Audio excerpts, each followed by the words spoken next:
This video gives a short introduction on how to best evaluate the sources you find when researching for a project, be that in an academic setting or as part of your work outside of academia.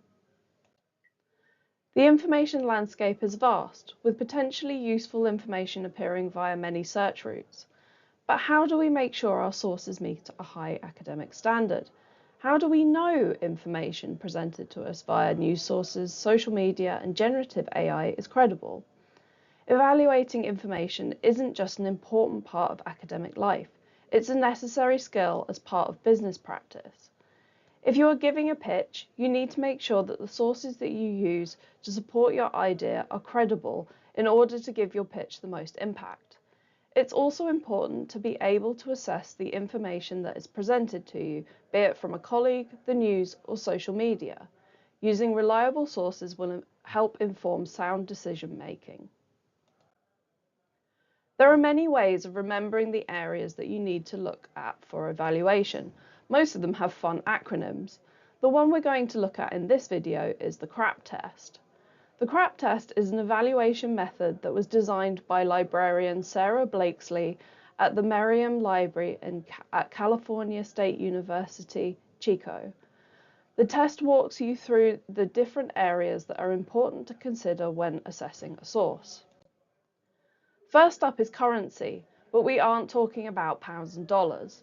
Currency refers to when the research took place and when the final output was published. Think about, when was your source published? Is it up to date? Does this matter in your field?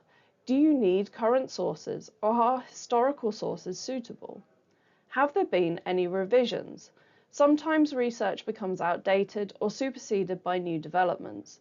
In some cases, it is possible for research to be redacted. Has there been development or policy changes within the field which could make sources out of date or less relevant to you? You can investigate the currency of a source by looking at its publishing date, but also looking at the content to ensure that the research is still current and hasn't become obsolete. Next up is relevancy.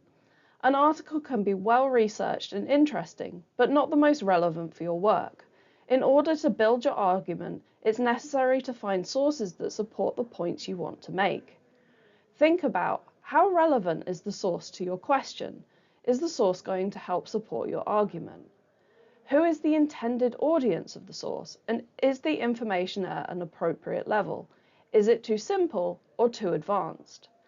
Is this a source you would be happy to cite in your work? Is higher quality information available from a different source? There are several aspects to cover when it comes to thinking about authority in relation to sources. They predominantly focus on the author, their qualifications, and any affiliations they have. When looking into authority, think about who wrote it and what is their background. Are they established and well respected in the field? Are they affiliated to any specific organisations, academic or otherwise? Is the text frequently cited? Can you see what other sources have cited this text using a bibliographic database such as Scopus? Where has it been published? Is it a journal article from a scholarly journal, or is it hosted on a personal website? Is it from a news source? Has it been edited or been through any form of peer review, or is it written by a single person on a personal platform? To establish accuracy, consider, are the research question and goal clear and sensible? What methods did the authors use to explore the question, and do the methods make sense for the project? Could the methods be replicated? Are the findings well evidenced and clearly argued? Are explanations and interpretations reasonable and valid? Is data displayed and interpreted in an unbiased manner? Can you verify the findings or information with other sources?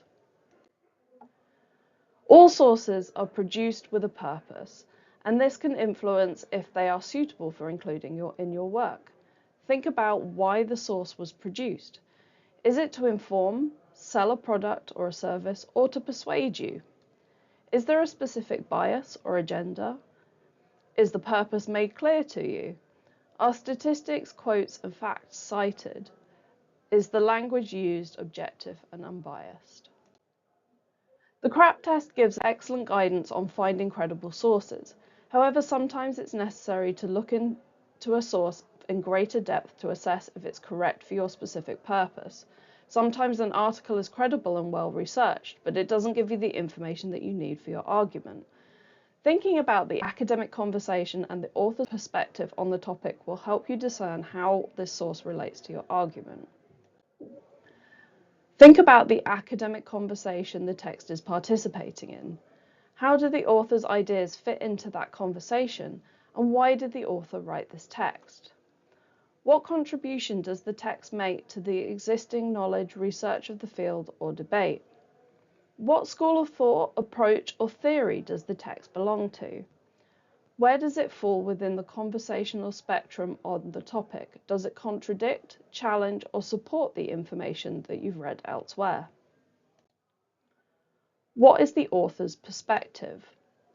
What did the researcher leave out? What preconceptions have the authors brought to the text? What assumptions have they made? Are there limits to the study or evidence that they've missed? Are there alternative explanations that they didn't think of or have ignored? You can do this by questioning the author's assumptions and analysing their terminology, methods, conclusions, and the implications of their studies. It's considering what the author takes for granted, the tradition they're writing from, the context of their work. It's about looking for differing, valid perspectives and interpretations. If you're looking for more guidance on how to evaluate sources or academic reading, contact the library team and we'll be happy to point you in the right direction.